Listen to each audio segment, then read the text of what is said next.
Majelis hakim berwenang untuk satu, wajib memberi nasihat kepada penggugat untuk memperbaiki gugatan dan melengkapi dengan data yang diperlukan dalam jangka waktu 30 hari.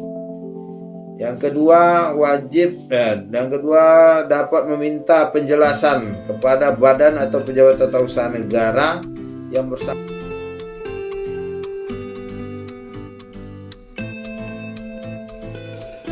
Bismillahirrahmanirrahim. Assalamualaikum warahmatullahi wabarakatuh. Ketemu lagi kita dalam channel Yusri PG 27. Kita kembali akan membahas tentang materi perkuliahan pada kesempatan kali ini dalam kuliah praktek peradilan tata usaha negara.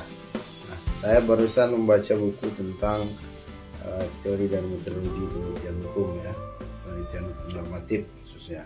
Nah, kenapa kita penting membaca? Karena pesan-pesan guru-guru saya dulu ketika di sekolah dasar dan di sekolah menengah, maka berbanyak-banyaklah membaca, karena membaca itu adalah bagian dari jendela dunia. Artinya ketika kita banyak membaca, apa saja yang perlu kita baca, apakah buku pengetahuan atau tentang hal-hal yang umum, tetapi apabila kita membaca maka kita akan mengetahui banyak hal-hal di dunia luas ini, dan juga akan menambah wawasan dan pengetahuan kita tentang segala sesuatu hal. Nah, saya selalu mencoba untuk menyempatkan diri membaca tentang buku-buku yang saya koleksi. Walaupun kadang-kadang tidak cukup satu halaman, tetapi tetap saya berusaha untuk membaca dalam beberapa kesempatan. Nah, untuk itu mari sobat-sobat sekalian, saudara-saudara sekalian, perbanyak membaca apa saja yang bisa menjadi referensi atau bahan bacaan yang bisa saudara-saudara atau sobat-sobat sekalian dapatkan. Nah,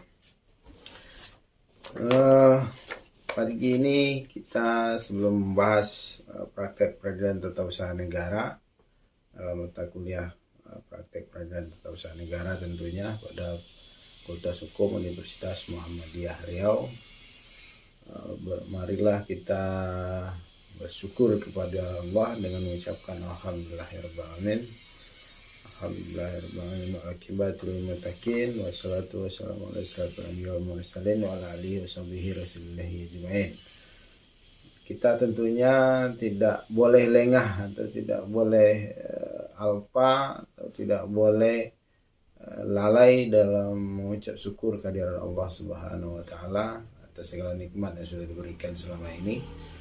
Khusus lagi nikmat iman dan Islam dan kesempatan yang sudah diberikan kepada kita, sehingga kita bisa menjalankan aktivitas kita, bisa beribadah dengan tenang, dan juga tidak luputnya kita menyampaikan kepada Allah agar selalu dicurahkan salawat beri salam kepada junjungan Allah Nabi Muhammad SAW dengan mengucapkan Allahumma salli ala sayyidina Muhammad wa ala ali sayyidina Muhammad. Mudah-mudahan dengan banyaknya kita bersolawat kepada beliau, Allah izinkan kelak di yaumil mahsyar Nabi besar Muhammad SAW untuk memberikan syafaat kepada kita, sehingga kita bisa memperoleh pertolongan di hari yang tidak ada pertolongan kecuali pertolongan dari Allah dan Rasulnya.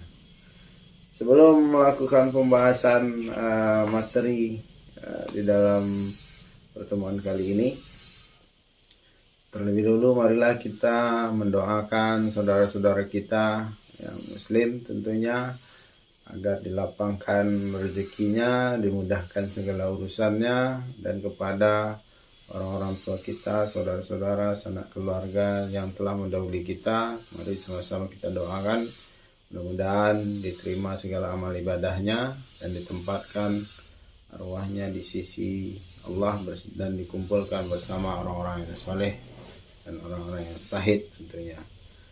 Dan pada pertemuan kali ini kita akan membahas tentang jenis acara pemeriksaan di peradilan tata usaha negara. Ada 4 yang masuk pembahasan kali ini. Yang pertama yaitu dismissal proses, yang kedua acara pemeriksaan singkat, yang ketiga acara pemeriksaan persiapan, Dan yang keempat ada acara pemeriksaan cepat. Nah, tentu penjelasan akan kita sampaikan atau akan saya berikan terhadap materi ini sehingga bisa menjadi suatu hasanah ilmu pengetahuan yang bisa membuka wacana berpikir sobat-sobat sekalian atau saudara-saudara sekalian untuk bagaimana mencari ilmu pengetahuan yang lebih luas lagi, intinya dengan membaca tadi seperti yang saya sampaikan di awal pembukaan. Maka Islam itu di dalam Allah menurunkan Al-Quran kepada Nabi besar Muhammad SAW, maka perintah atau ayat yang pertama kali diturunkan itu adalah perintah membaca, yaitu Iqra, bacalah. Nah, pada kesempatan kali ini saya menganjurkan saudara-saudara sekalian, sahabat-sahabat sekalian untuk banyak membaca. Nah, pada pembahasan materi yang pertama kita bahas adalah tentang dismissal proses ya. Dismissal proses ini adalah penelitian majelis hakim atau ketua pengadilan tata usaha negara tentang suatu perkara atau permohonan atau gugatan yang diajukan kepada pengadilan tata usaha negara setempat. Nah, adapun yang diteliti apakah gugatan atau permohonan ini layak untuk disidangkan atau memenuhi kriteria yang sudah ditetapkan di dalam Undang-Undang Peradilan Tata Usaha Negara atau yang dikenal dengan Undang-Undang Peratun, atau kalau di dalam undang-undang penomorannya diberi Undang-Undang Nomor 5 tahun 1986. Nah, apa kata Undang-Undang Nomor 5 tahun 1986 tentang dismissal proses ini? Nanti akan kita singgung, akan kita bahas juga ya. Tapi sebelumnya kembali saya tegaskan bahwa dismissal proses itu adalah suatu proses atau pemeriksaan yang dilakukan oleh majelis atau oleh ketua atau menunjuk salah satu hakim untuk melakukan pemeriksaan apakah perkara atau permohonan itu layak untuk diperiksa atau memasuk kepada objek gugatan tata usaha negara atau tidak. Nah, pemeriksaan dismissal proses ini tidak melibatkan para pihak di dalam perkara itu. Ini murni yang dilakukan oleh majelis atau oleh ketua pengadilan tata usaha negara yang bersangkutan. Nah, bagaimana ketentuannya menurut pasal 62 ayat 1 Undang-Undang Nomor 5 tahun 1986? Yang pertama adalah pokok gugatan tersebut nyata-nyata tidak termasuk dalam wewenang pengadilan. Nah, ini salah satu alasan untuk melakukan nanti penolakan misalnya melalui dismissal proses, karena tidak sedikit perkara yang kandas di dalam tahapan dismissal proses ini. Maka sebagai seorang profesional seharusnya rekan-rekan advokat atau rekan-rekan pengacara harus lebih aware, lebih teliti di dalam melakukan penyusunan gugatan permohonan di pengadilan tata usaha negara, karena perbedaan antara pengadilan negeri dengan pengadilan tata usaha negara adalah di mana ketika ada permohonan atau gugatan masuk di pengadilan tata usaha negara, maka akan dilakukan dulu pemeriksaan secara dismissal proses. Sedangkan pemeriksaan pada pengadilan negeri langsung ditunjuk, ditetapkan majelis hakim yang memeriksa dan mengadili oleh ketua pengadilan negeri yang bersangkutan. Nah, yang kedua ada syarat-syarat gugatan sebagaimana dimaksud dalam pasal 56 tidak dipenuhi oleh penggugat sekalipun telah diberitahu dan diperingatkan. Nah, apa syarat-syarat pengajuan gugatan yang diatur dalam pasal 56 Undang-Undang Nomor 5 tahun 1986 ini? Nanti silahkan sobat-sobat atau saudara-saudara sekalian googling atau cari di dalam bahan-bahan bacaannya apa syarat-syarat untuk mengajukan gugatan di pengadilan tata usaha negara. Kalau tidak ketemu, nanti kita buatkan video penjelasan tentang syarat-syarat pengajuan gugatan tata usaha negara ini. Selanjutnya ada gugatan tersebut tidak didasarkan pada alasan-alasan yang layak. Artinya gugatan yang diajukan ke pengadilan tata usaha negara tersebut tidak ada alasan-alasan hukum atau tidak ada alasan-alasan yang layak menurut hukum untuk diajukan. Yang keempat, apa yang dituntut dalam gugatan sebenarnya sudah dipenuhi oleh keputusan tata usaha negara yang digugat. Nah, Artinya di dalam dismissal proses ini ada 5 ya, beberapa hal yang bisa menjadi suatu dasar hukum untuk menolak atau tidak melanjutkan proses pemeriksaan ke tahap pokok perkara. Yang kelima, ada gugatan diajukan sebelum waktunya atau telah lewat waktunya. Nah, sebagaimana yang telah saya jelaskan di dalam video-video dalam pembelajaran hukum tata usaha negara ini, baik di depan kelas ataupun di dalam video pembelajaran, bahwa ada tenggang waktu yang harus diperhatikan di dalam pengajuan permohonan gugatan tata usaha negara atau gugatan PT-UN. Nah, tenggang waktu maksimalnya adalah 90 hari. Nah, bagaimana gugatan diajukan sebelum waktunya? Tentu akan menjadi prematur.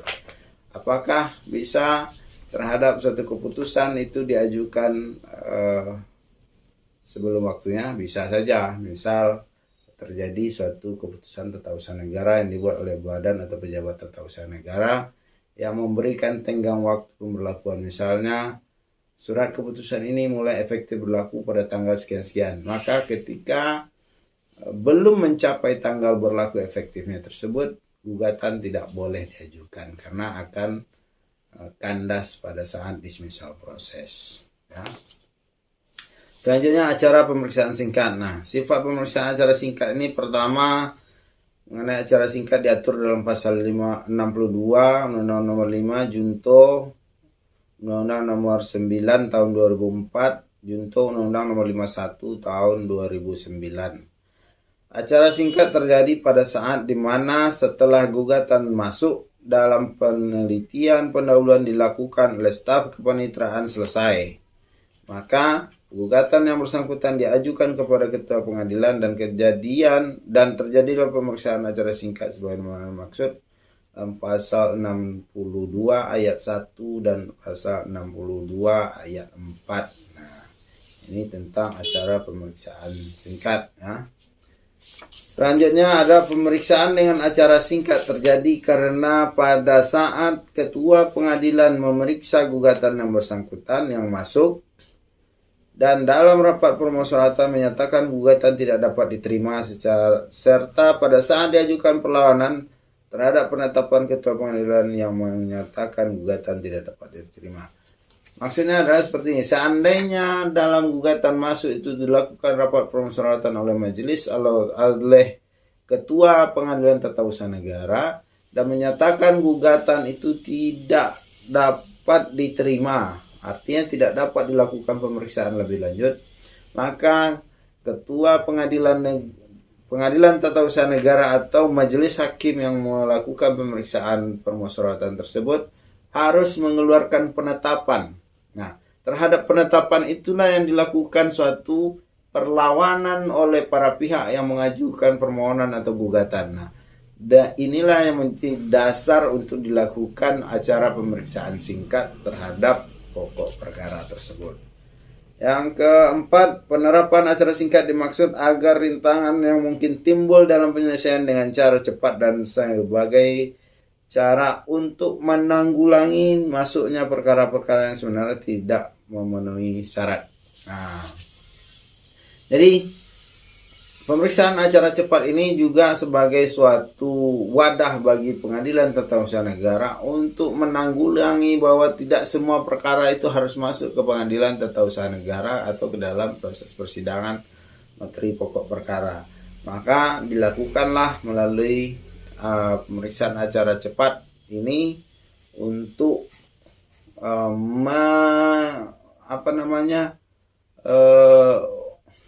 untuk meminimalisir perkara-perkara yang masuk ke pengadilan tata usaha negara. Oke, selanjutnya kita lihat alasan pemeriksaan acara singkat. Yang pertama alasannya adalah pemeriksaan acara singkat adalah diatur dalam pasal 62 ayat 1 adalah karena gugatan tidak dapat diterima. Dengan alasan-alasan yang sudah kita jelaskan tadi pada poin awal ya. Dengan pemeriksaan melalui acara singkat akan dapat dihindari pemeriksaan perkara dengan acara biasa. Nah, artinya ketika pemeriksaan perkara tersebut dilakukan secara singkat, maka pemeriksaan secara acara biasa yang memakan waktu dan durasi yang cukup panjang tidak perlu dilakukan atau bisa dilewati. Yang ketiga, dengan pertimbangan ketua pengadilan, maka ketua pengadilan mengeluarkan penetapan dismisal yang mengucapkan dalam sidang terbuka. Artinya berdasarkan pertimbangan ketua pengadilan tata usaha negara, maka pemeriksaan tersebut dilakukan dengan pemeriksaan acara singkat. Yang keempat, terhadap putusan dengan acara singkat tersebut, para pihak dapat mengajukan perlawanan dalam jangka waktu 14 hari setelah penetapan dismisal diucapkan. Artinya setelah ada pengeluaran kalau pengeluaran ini biasanya berkaitan dengan uang, dengan duit keluar. Nah, artinya terhadap putusan dengan acara singkat dapat mengajukan perlawanan dalam jangka waktu 14 hari setelah penetapan dismisal diucapkan. Artinya ketika suatu proses pemeriksaan dismisal dilakukan oleh ketua atau majelis hakim atau hakim yang ditunjuk untuk itu oleh ketua pengadilan tata usaha negara, maka terhadap penetapan tersebut dapat diajukan perlawanan dalam jangka waktu 14 hari sejak penetapan itu diucapkan di dalam persidangan. Yang kelima adalah perlawanan tersebut diajukan seperti mengajukan gugatan biasa dengan memenuhi syarat-syarat sebagaimana ketentuan pasal 62 ayat 3B. Yang keenam, perlawanan tersebut diperiksa juga dengan acara singkat, dan apabila gugatan perlawanan diterima, maka putusan dismisal menjadi gugur dan pemeriksaan acara akan dilanjutkan. Artinya ketika ada para pihak yang mengajukan suatu perlawanan terhadap pengucapan atau penetapan yang diucapkan oleh majelis dalam hal telah terjadi pemeriksaan secara dismisal, maka terhadap perlawanan itu apabila perlawanannya diterima, maka penetapan tersebut menjadi gugur dan putusan dismisal tersebut menjadi gugur dan pemeriksaan perkara dilanjutkan kepada pokok perkara. Selanjutnya ada proses acara singkat. Proses acara singkat ini diatur di dalam SEMA tahun atau Surat Edaran Mahkamah Agung nomor 2 tahun 91 yang memberikan petunjuk tentang prosedur pemeriksaan dismisal. Yang pertama, 1A, Ketua Pengadilan berwenang memanggil dan mendengar keterangan para pihak sebelum menentukan penetapan dismisal apakah dipandang perlu. Ini tergantung kepada Ketua Pengadilan Tata Usaha Negara setempat. Kalau menurut ketua tersebut perlu memanggil para pihak, maka dipanggil. Kalau tidak perlu, maka tidak perlu dipanggil. Yang B, tenggang waktu yang ditentukan menurut pasal 55 sejak diterimanya keputusan TUN atau sejak diumumkannya keputusan tersebut dengan ketentuan bahwa tenggang waktu itu ditunda selama proses peradilan masih berjalan sesuai ketentuan pasal 62 dan pasal 63. Yang C, dalam pada itu diminta ketua pengadilan tidak terlalu mudah menggunakan kewenangannya dalam pasal 62 tersebut, kecuali mengenai ketentuan pasal 62 ayat 1A dan C. Yang kedua, pemeriksaan dismisal dilakukan oleh ketua dan ketua dapat menunjuk seorang hakim sebagai reporter atau yang menyampaikan. Penetapan dismisal ditandatangani oleh ketua dan panitera. Pemeriksaan perlawanan terhadap penetapan dismisal dilakukan dengan acara singkat. Dalam hal adanya petitum gugatan yang nyata-nyata tidak dapat dikabulkan, maka dimungkinkan ditetapkan terhadap bagian petitum gugatan. Ini prosedur acara singkat. Terus ada alasan dan sifat pemeriksaan acara cepat.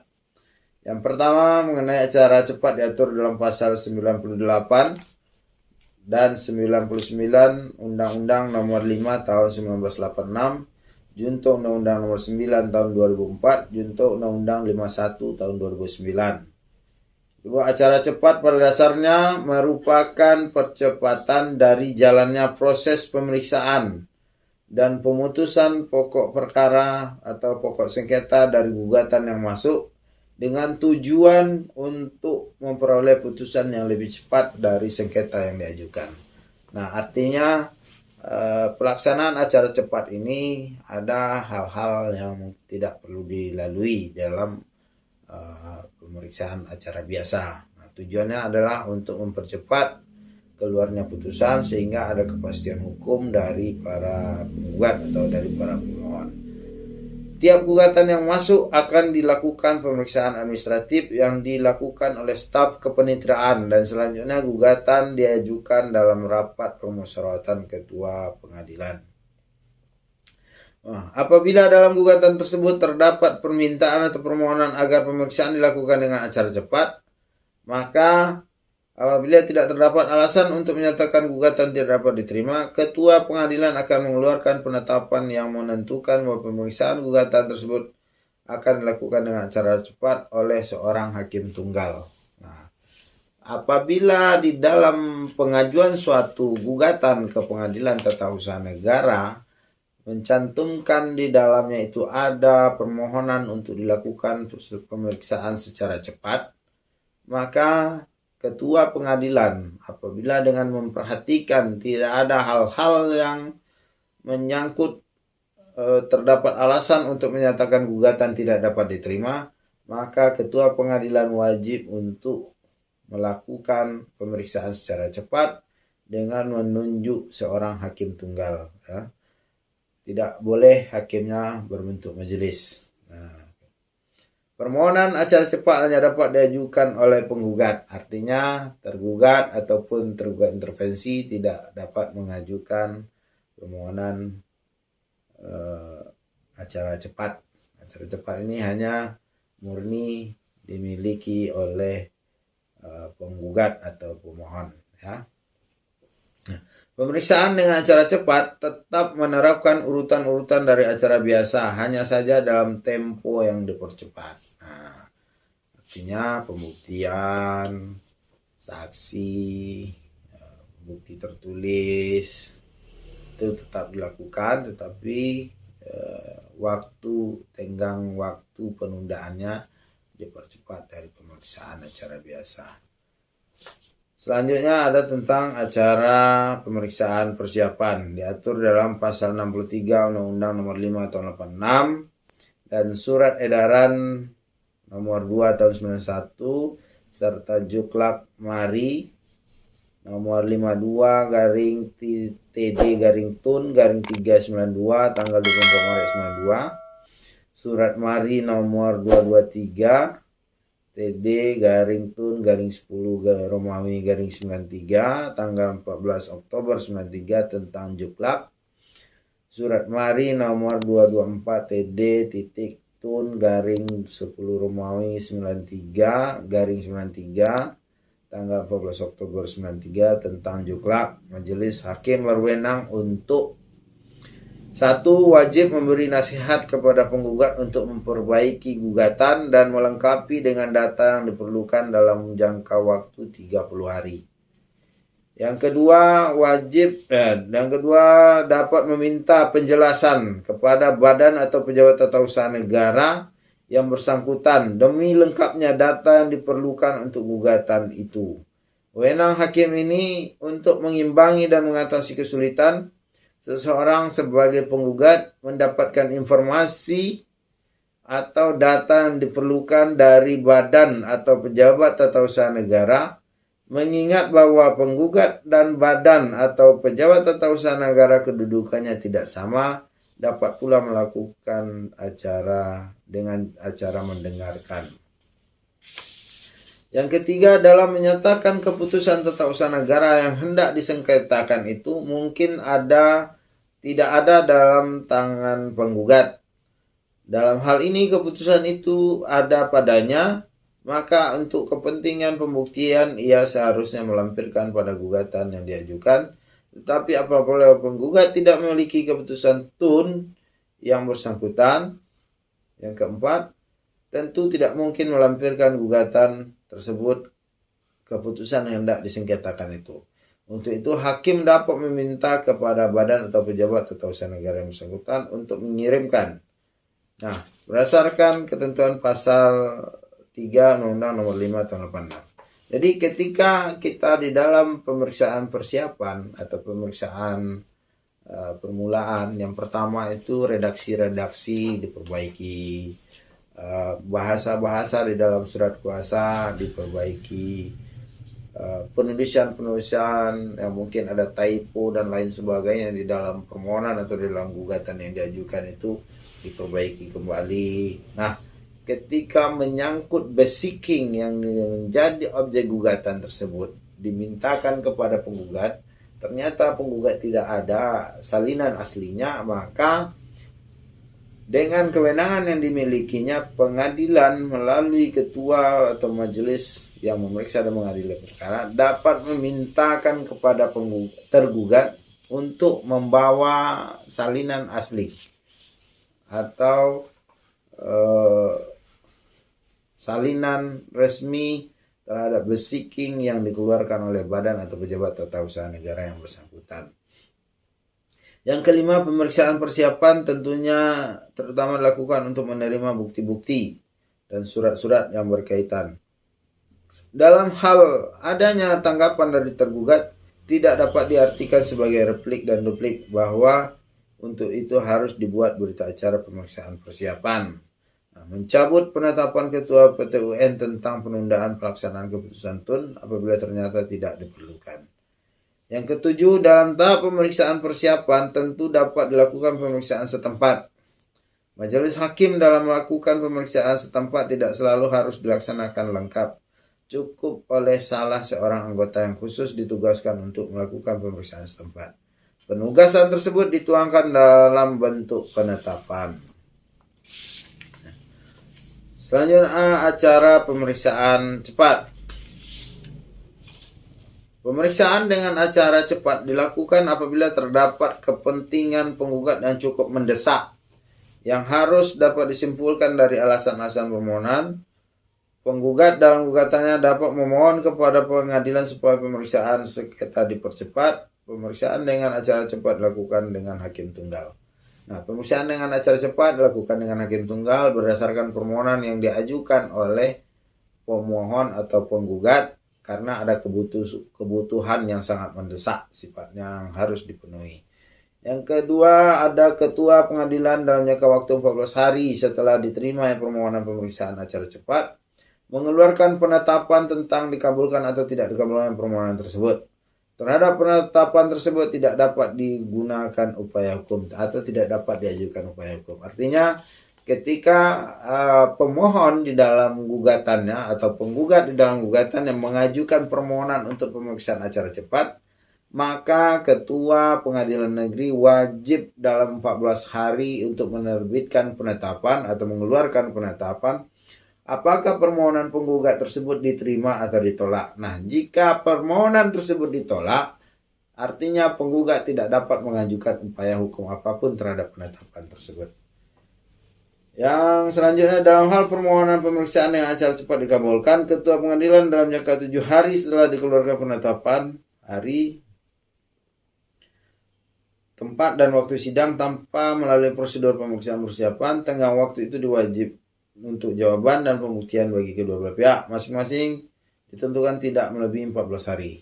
Artinya ada batasan waktu, tidak boleh penundaan yang berulang-ulang kali dilakukan dalam acara pemeriksaan cepat ini. Karena ada batasan-batasan waktu yang sudah ditetapkan tentunya melalui hukum acara yang ada di Pengadilan Tata Usaha Negara. Yang selanjutnya adalah prosedur dan syarat dikabulkannya permohonan acara cepat. Untuk dapat dikabulkannya permohonan pemeriksaan dengan acara cepat, maka selain harus memenuhi syarat suatu surat gugatan pasal 53 dan 56, juga harus memenuhi syarat yang ditentukan dalam pasal 98 Undang-Undang Peradilan Tata Usaha Negara, yaitu apabila terdapat permintaan penggugat yang cukup mendesak. Ditolak atau diterima permohonan pemeriksaan dengan acara cepat adalah kalau A. permohonan tidak diajukan bersama-sama dengan gugatan yang masuk. B. Permohonan diajukan bukan oleh penggugat sendiri. C. Uang muka biaya perkara belum dibayar. Nah, kalau mau berperkara, bayar dulu uang mukanya atau panjar ongkos perkara, maka akan dilakukan pemeriksaan. Kalau tidak, perkara tersebut akan digugurkan. Ya. Sesuai dengan syarat ketentuan pasal 98, maka untuk dapat ditetapkan pemeriksaan dengan cara cepat, maka harus disertai dengan motivasi yang cukup yang menggambarkan keseriusan keadaan yang dihadapi oleh penggugat. Artinya ada syarat-syarat tertentu yang harus dipenuhi untuk dapat dilakukan proses pemeriksaan acara cepat. Nah, demikian penjelasan materi dalam perkuliahan kali ini. Mudah-mudahan apa yang saya sampaikan ini ada manfaatnya bagi saudara-saudara sekalian, dan khususnya juga bagi mahasiswa-mahasiswa Fakultas Hukum Universitas Muhammadiyah Riau.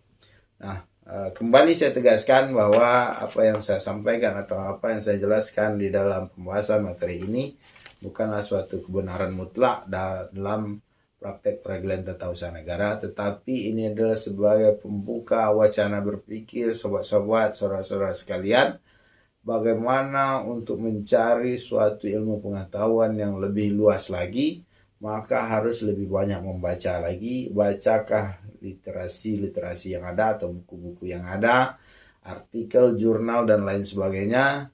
Silahkan dibaca, sangat gampang sekali untuk mendapatnya saat ini. Sehingga pengetahuan saudara-saudara sobat sekalian tentang hukum peradilan tata usaha negara atau tentang praktek peradilan tata usaha negara itu lebih komprehensif. Kembali saya sampaikan atau saya katakan bahwa lebih dan kurang dalam pembahasan ini saya mohon maaf. Billahi taufiq wal hidayah. Wassalamualaikum